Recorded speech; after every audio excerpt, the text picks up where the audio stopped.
주간 네 번째 우리 새벽 기도회에 참석하신 여러분에게 하나님의 크신 은혜가 함께 하시기를 주님의 이름으로 축원드립니다. 아, 오늘은 제자의 발을 씻기시는 예수님의 장면이 등장을 합니다. 요한복음 13장부터 16장까지의 말씀은 우리가 흔히 다락방 강화 그림에서 나와 있는 것처럼 다락방에 모여서 예수님 말씀을 전해 주시는 다락방 강화라고 불리는 말씀입니다.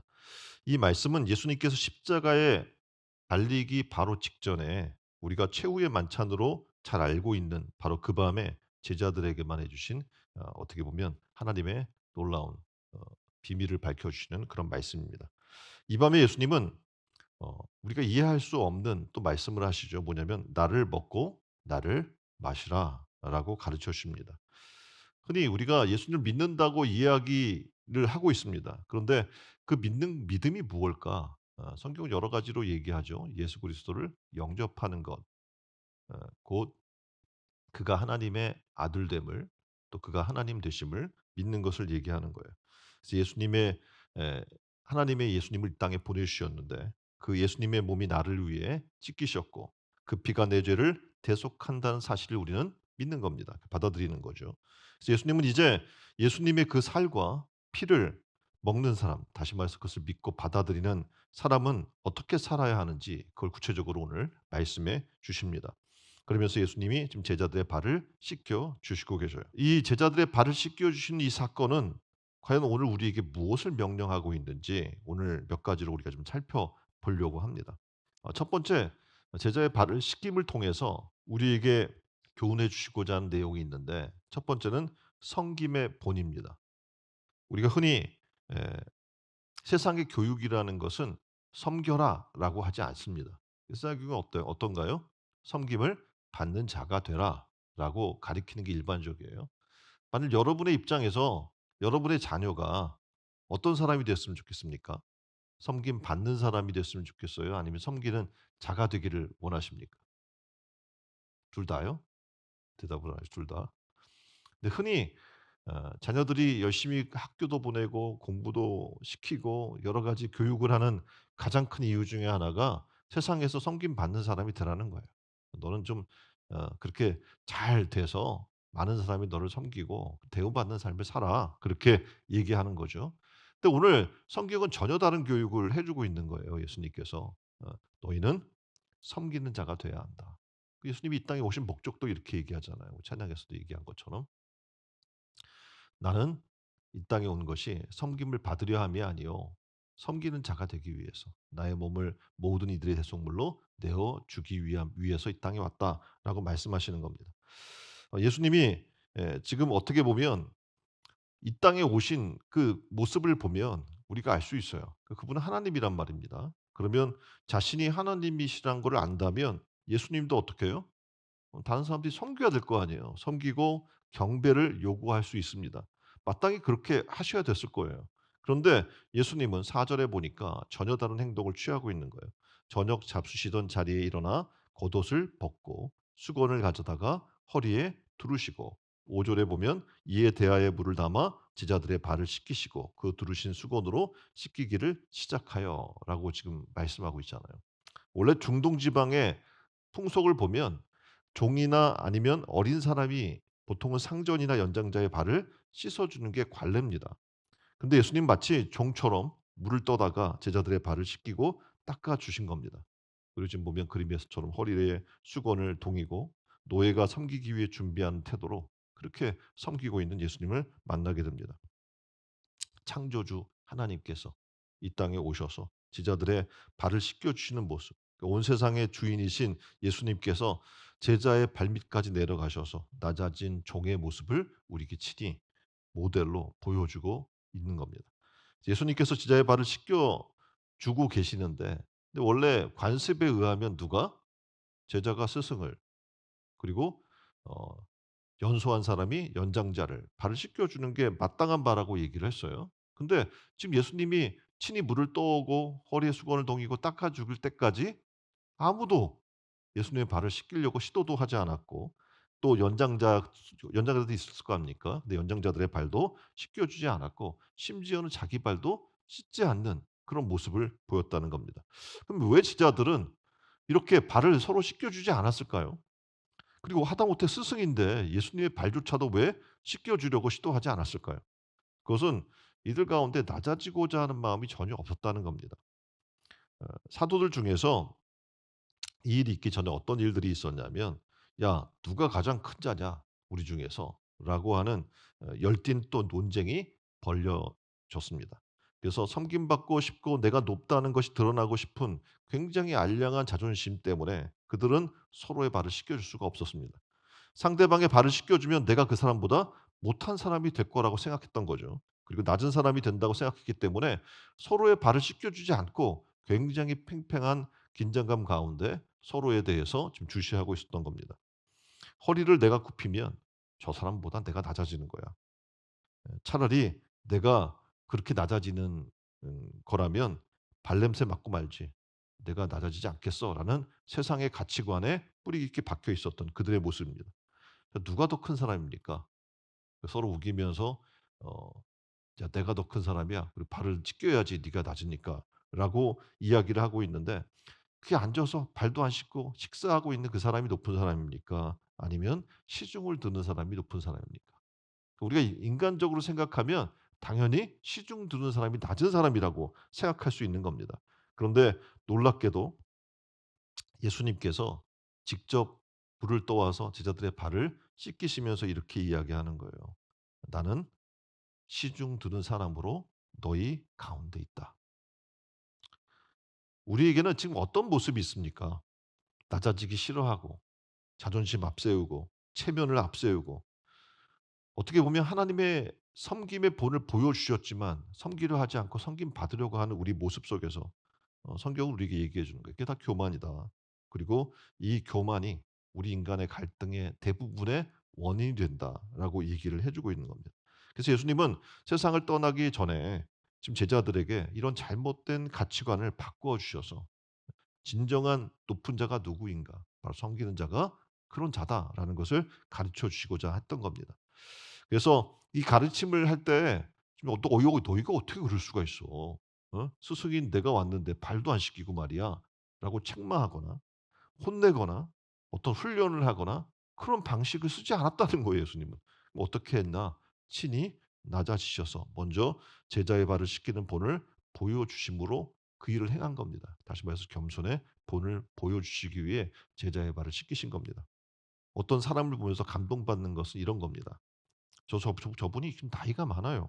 그리고 지위도 있고 경제력과 학력과 이런 것들이 충분히 있어서 이런 일을 할 분이 아닌데 여기 와서 이렇게 교회 와서 화장실 청소할 분이 아닌데 주방에서 설거지하고 남들 하기 싫어하는 것을 그렇게 할 분이 아닌데라는 것을 우리가 보게 될 때 그리고 남들이 하기 싫어하고 가기 싫어하는 곳에 갈 때 그게 뭡니까? 사람들에게 감동을 준단 말입니다. 그리고 예수님처럼 발을 씻는 그것이 씻어주는 삶이고 그리고 그것을 본 사람에게는 마치 예수님을 본 것과 같은 감동이 있게 될 줄 믿습니다. 그래서 우리가 이 고난 주간을 통해서 예수님이 제자들의 발을 씻기신 그 이유를 우리는 좀 알아야 돼요. 바로 우리도 주님처럼 가서 서로의 발을 씻겨 줄 것을 명령하고 있는 겁니다. 발을 씻는다는 건 뭐예요? 나를 낮추는 거예요. 나보다 남을 높게 여겨주는 삶을 사는 겁니다. 그런 삶들이 여러분 가운데 일어나기를 주님의 이름으로 축원드립니다. 두 번째는 제자들의 발을 씻기신 이유는 자기 의와 교만을 버리라는 가르침인 거예요. 6 절에 보면 시몬 베드로에게 이르시되 가로되 주여 주께서 내 발을 씻기시나이까. 시몬 베드로가 그래요. "아니 왜 내 발을 씻기십니까 예수님?" 이렇게 얘기를 합니다. 그러니까 베드로가 가지고 있는 세상 가치관 그리고 베드로가 가지고 있는 상식으로는 용납할 수 없는 일인 거잖아요. 왜 스승이신 분께서 왜 제자인 나의 발을 씻기시냐. 7 절에 보면 예수님이 대답하여 가사대 나야 하는 것을 내가 이제는 알지 못하나 이후에는 알리라. 그러니까 지금 네가 왜 지금 이러는지를 모르지만 나중엔 너희가 알게 될 거다라고 지금 말씀하고 계셔요. 베드로가 가로되 내 발을 절대로 씻기지 못하시리이다. 지금 뭐 보면 베드로가 굉장히 강하게 지금 반발하고 있죠. "내 발을 씻기지 못합니다."라고 반발하고 있어요. 도대체 왜 그럴까? 왜 이렇게 반발했을까? "예수님 제가 예수님의 발을 씻겨 드려야 합니다." 아니면 "제 발은 제가 씻겠습니다." 이게 아니에요. 뭐라고 했어요? "제 발은 씻지 못합니다." 라고 얘기하는 거예요. 여기서 이 말의 의미를 잘 살펴보면 어 다른 제자들을 좀 추궁하는 말이 숨어 있는 거예요. "이런 나쁜 놈들. 예? 예수님이 자기 발을 씻도록 가만둘 거야? 나는 내 발을 못 씻기 예 내 발을 씻는 것은 나는 용납할 수 없겠어. 그 예수님이 발을 씻는다면 너는 정말 파렴치한 놈이야. 나는 너희들과 달라."라는 이런 어떻게 보면 교만한 마음이 들어가 있는 거죠. 그래서 다른 제자들의 발을 씻겨 주는 동안에도 베드로는 그 마음속에서 '저런 나쁜 놈들, 저런 나쁜 놈들.' 하고 있었을지 모릅니다. 이게 무슨 마음이냐면 교만한 마음이고 자기 의를 내세우는 마음인 겁니다. 어 어거스틴에게 한 제자가 와서 질문합니다. "선생님, 교만이 뭡니까?" 라고 질문했어요. 그랬더니 어거스틴이 이렇게 답하는 겁니다. "나는 지극히 겸손하다 생각하는 그것이 교만이다." 심지어 베드로가 그런 거죠. "난 너희와 달라. 예수님이 어떻게 스승이 발을 씻겨?" 라고 이야기하는 거죠. 근데 그게 교만이에요. 예수님을 위해 우린 종종 '내가 무엇을 해 드리겠다.'라고 생각할 때가 있어요. 그런데 내가 무엇을 할 수 없어요. 예. 우리가 어떤 행위로 어떤 힘이 있어서 능력이 있어서 주를 위해 뭘 해요? 다 하나님으로부터 온 것인데 난 단지 뭡니까? 청지기일 따름인 거예요. 예수님을 위해서 그렇게 '내가 뭘 하겠다.'라고 자부하는 사람은 교만한 사람인 겁니다. '나는 너희와 달라. 내가 더 주일날 그리고 이 공예배도 참석하고 새벽기도회도 나오고 헌금도 드리고 봉사도 해. 나는 너와 달라.'라고 생각하는 것 자체가 교만이라는 겁니다. 예수님은 그때 이야기하는 거예요. 대답하시되 "내가 너를 씻기지 아니하면 내가 나와 상관이 없느니라." 그러니까 어떻게 보면 내 사랑을 너에게 주고 내 섬김을 너에게 주는데 받기 싫다면 나와 상관이 없다 이렇게 얘기하시는 거죠. 우리가 하나님의 은혜를 받는 자라는 거예요. 그래서 내가 스스로 의로워지는 것이 아니라 하나님의 은혜로 의롭다 칭함을 받는 자리에 거하는 겁니다. 그래서 이 고난 주간을 지내면서 우리는 하나님의 은혜를 사모해야 돼요. 그리고 자기 의를 버리고 주님이 우리를 위해 베푸신 그 의를 받고 겸손히 주님처럼 섬기는 자리로 나아가는 여러분 되기를 주님의 이름으로 축원드립니다. 세 번째 말씀드릴 건 그거예요. 뭐냐면 치우치지 않는 균형 잡힌 신앙을 가져라. 그리고 변함없는 신앙을 가져라라는 겁니다. 이렇게 예수님께 상관없다 말씀하시니까 베드로의 태도가 순간 돌변합니다. 9 절에 시몬 베드로가 가로되 주여 내 발뿐 아니라 손과 머리도 씻겨 주옵소서. 처음에는 어떻게 했어요 베드로가? 내 발을 못 씻어요. 절대 예수님 씻으시면 안 됩니다. 이렇게 얘기했어요. 근데 예수님이 너는 나와 상관없다라고 얘기하니까 자기 온몸을 씻겨 달라고 또 변해 가지고 얘기를 하는 거예요. 이렇게 양극단을 오가는 신앙을 갖고 있는 사람들이 있어요. 언제는 기분 좋아서 신나게 일하다가 언제는 "아이 나 안 나가. 나 안 해." 뭐 이렇게 극단적으로 하는 사람들이 있어요. 그 근저를 뭐라고 얘기하냐면 치우치는 신앙을 갖고 있다. 그러니까 신앙의 삶은 양쪽으로 치우치면 안 되거든요. 그러니까 고든 길로 가야 되는 거예요. 그래서 이런 것에 빠진 사람들의 특징은 아까 이야기한 것처럼 자기 의를 드러내요. 근데 자기 의를 드러내는데 누가 인정해 주면 신나서 하고 인정 안 해 주면 안 하고. 그러니까 이게 바로 교만이고 자기 의를 드러내는 신앙의 삶이라는 겁니다. 그래서 예수님은 진리의 말씀을 가르쳐 주십니다. 10 절에 예수께서 가라사대 이미 목욕한 자는 발밖에 씻을 필요가 없느니라. 온몸이 깨끗하니라. 너희가 깨끗하나 다는 아니니라.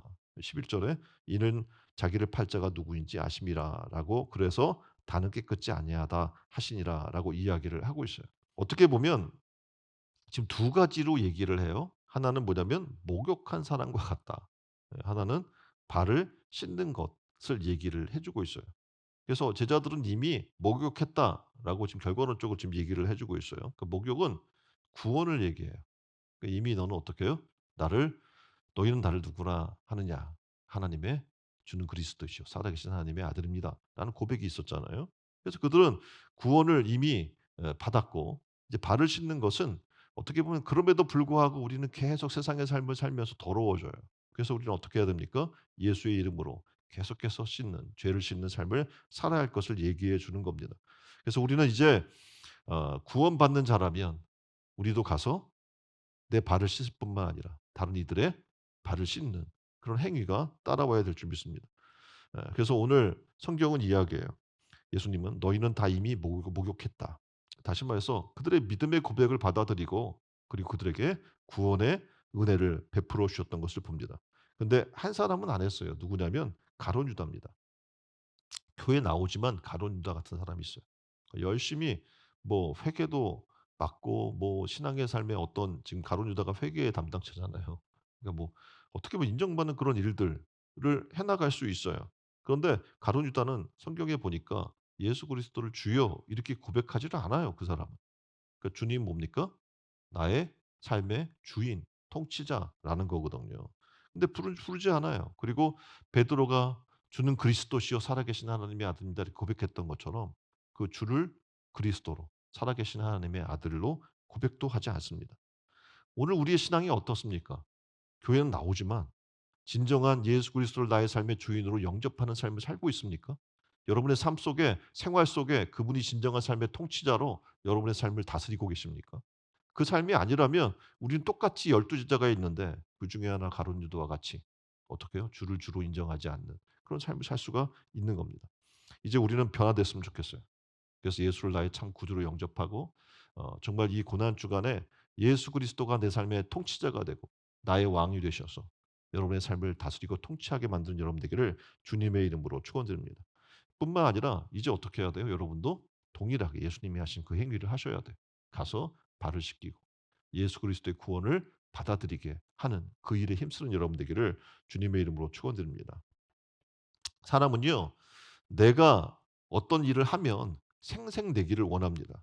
근데 예수님은 하나님이 내게 하신 것을 먼저 받으라고 그렇게 얘기를 하셔요. 그러니까 베드로가 그게 안 됐던 것은 어떻게 보면 연장자잖아요, 거기서.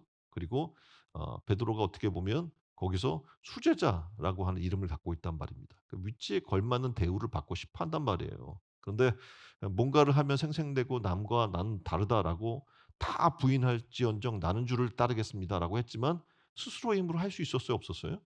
없었어요. 예 그래서 어떡합니까 정말?